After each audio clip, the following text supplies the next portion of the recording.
안녕하세요. 크라켄입니다. 우리는 같은 상황에서도 사람마다 다른 행동을 하곤 합니다. 이때의 행동은 문제를 반복하거나 스스로에게 해를 끼치기도 합니다. 우리 중 일부는 이 행동에 대해서 인식조차 하고 있지 못합니다. 왜 계속 이런 행동을 하는 걸까? 하고 스스로에게 질문을 던져보아도 그저 하고 싶어서 혹은 모르겠다 등의 대답만 떠오릅니다. 이러한 행동을 결정하는 근본적인 원인은 무엇일까요?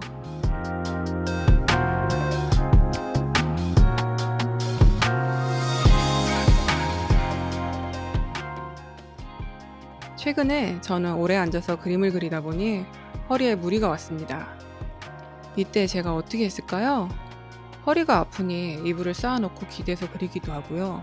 서서 그릴 수 있게 높이 조절되는 책상도 구입하고 의자 대신 짐볼에 앉아서 그리기도 했습니다. 하지만 기대서 그리는 자세로 목에 무리가 오고 오래 서 있다 보니 발에 족저근막염이 오게 되었습니다.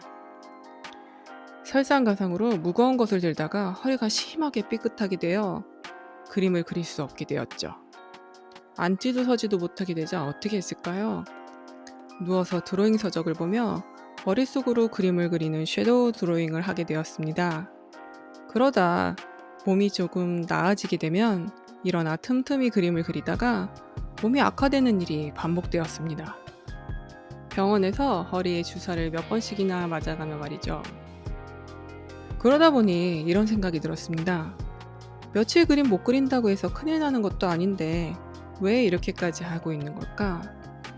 무엇이 나로 하여금 조급하게 만들고 있는 걸까? 하는 생각 말이죠. 열심히 그리는데 뭐가 문제냐? 열심히 하는 거 자랑하는 거냐? 할 수 있습니다. 하지만 몸이 아픈데도 과도하게 몰두하는 것은 정신적으로 건강한 것일까 하는 궁금증이 생겼습니다. 이 상태로는 장기적으로 그림을 지속할 수 없기 때문이죠. 그 궁금증을 해결하기 위해서 나에게 그림이 어떤 의미인지 다시 생각해 볼 필요가 있었습니다. 그림으로 우리가 얻을 수 있는 것은 무엇일까요? 첫 번째로 몰입으로 인한 재미와 행복감이 있습니다. 자유롭게 그리면서 내 뜻대로 선택하는 욕구와 표현하고 싶은 욕구를 채워줍니다. 성장하며 성취감도 충족됩니다. 몰입은 그림 그리는 사람에게 있어 가장 중요하고 근본적인 부분이라 할 수 있습니다. 무엇보다 행복감을 느낄 수 있기 때문에 우리의 인생에서 꼭 필요합니다.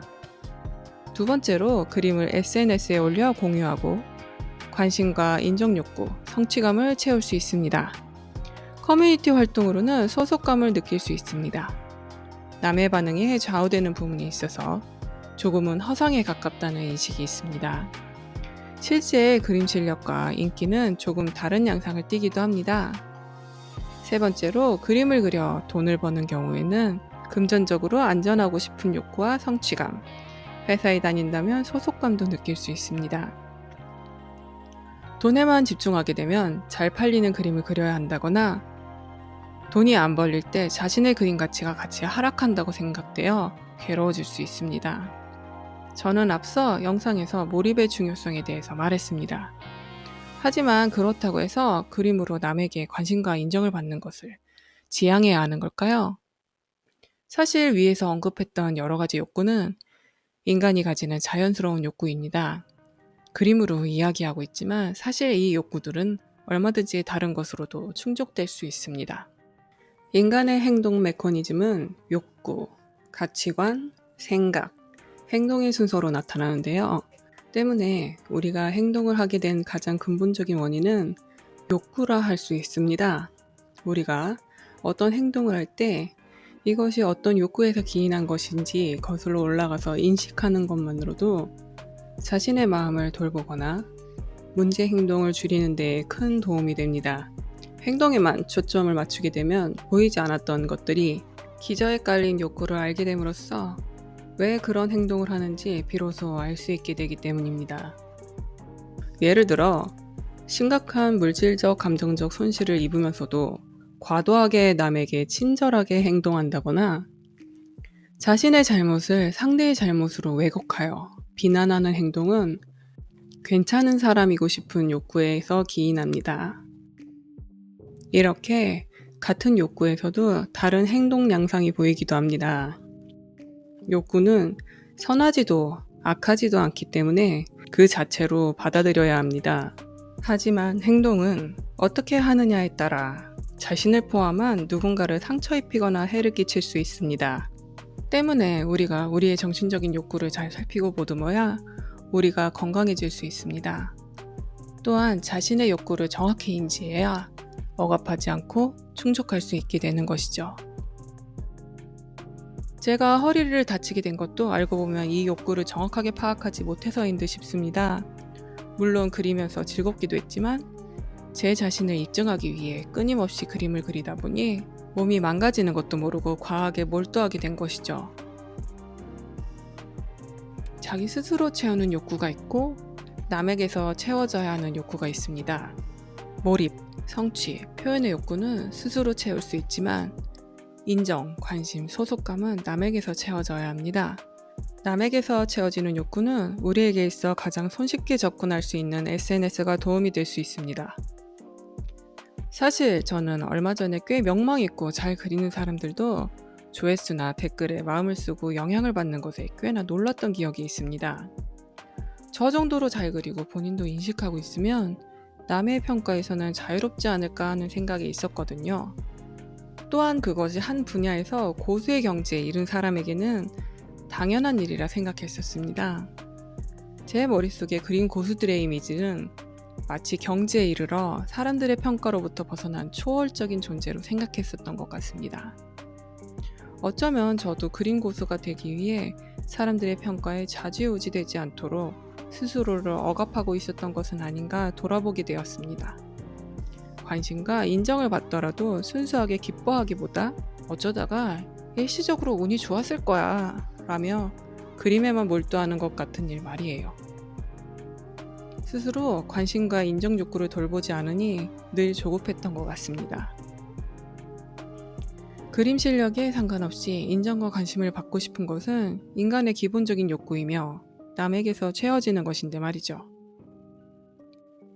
그림을 그리면서 인정 욕구만을 바라게 된다면 어떨까요? 이 경우 SNS는 더 혹독한 환경이 되기도 합니다. 실력에 비해 쉽고 빠르게 인정과 관심을 받으려 다른 사람의 글에 쉽게 휘둘리며 무리수를 두고 심지어 남의 것을 취하기도 합니다. 뜻대로 되지 않았을 때 서운함과 질투, 분노를 가지게 되어 상대를 왜곡하는 일도 발생합니다. SNS의 특성상 상처를 받는 일이 비일비재하므로 그림에서 인정 욕구의 비중이 크다면 한순간에 그림을 놔버리게 되는 원인이 되기도 합니다. 그림에서 다른 욕구들이 충족된다면 인정 욕구가 떨어진다 해도 계속 유지해 나갈 수 있겠죠. 만일 지금 그림을 그리면서 힘든 시간을 보내고 있다면 자신에게 있어 그림이 어떤 욕구를 충족시켜주고 있는지 잘 살펴봐야 합니다. 사람들이 좋아해 주지도 않는데 내가 왜 그림을 그려야 하나 라는 생각이 든다면 자신에게 그림이 인정과 관심 욕구만을 채워주는 것이 아니었는지 차분히 돌아봐야 할 때라고 볼 수 있습니다. 여의치 않다면 그림이 아닌 다른 것으로라도 채울 수 있는지 알아보는 것이 좋습니다. 다른 것으로 충족된다면 혼자 그림 그리며 몰입하는 것으로도 충분히 만족스러울 테니 말이죠. 오늘은 우리 행동의 원인이 되는 정신적인 욕구에 대해서 알아보았습니다. 사실 지금 저는 아직도 골반이 삐끗한 상태이지만 서서 작업하다 누워있다를 반복하면서 영상을 만들었습니다. 욕구를 인지해도 행동이 단번에 교정되기는 쉽지 않습니다. 다음 영상에서는 본격적으로 우리의 행동을 바꾸는 방법에 대해서 알아보겠습니다. 크라켄이었습니다. 영상이 도움이 되었다면 구독과 좋아요, 댓글 부탁드립니다.